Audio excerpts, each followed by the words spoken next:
Ito ang Baywalk Sorsogon, guys. Ang ganda.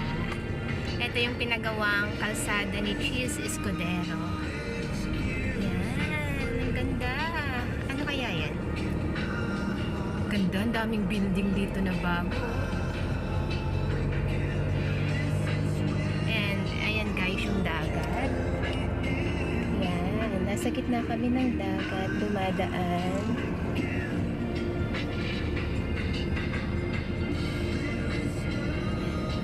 Mas maganda to sa gabi kapag nailawan yung mga street lights. Yan, ang ganda ng boulevard. Boulevard ang tawag dito.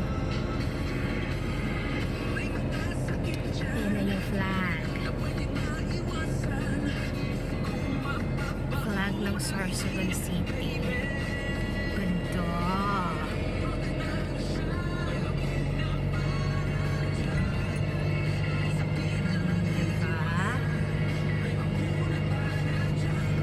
Sorsogon City.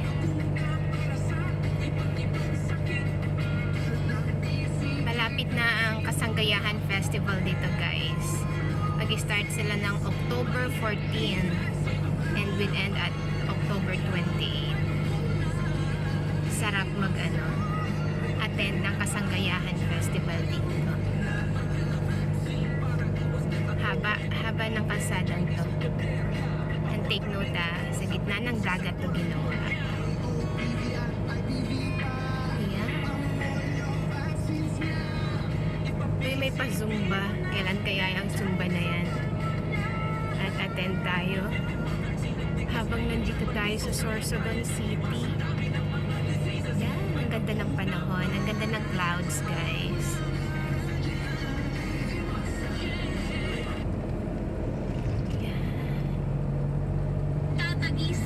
So, ang video natin is hanggang sa matapos tong tulay na to or kalsadang to sa gitna ng dagat. Masyadong mahaba to. Yan ang dagat. Ganda ng panahon. And may paikot pa palang kalsada dyan, guys. So, kaso hindi pa tapos. Ayan siya. Ay, sarap dito mag-jogging. Hindi pa siya tapos. So, eto na. And ito is going to SM na siya. SM Sorsogon.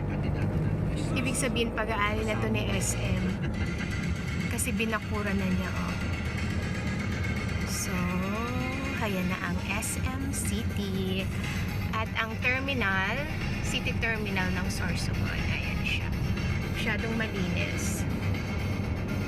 At ayan na yung SM City. No, SM yan. SM and yung office ng Cytex. So, we're heading to Dole office, Department of Labor and Employment. Hahanapin pa natin siya, guys. So, let's end our video here.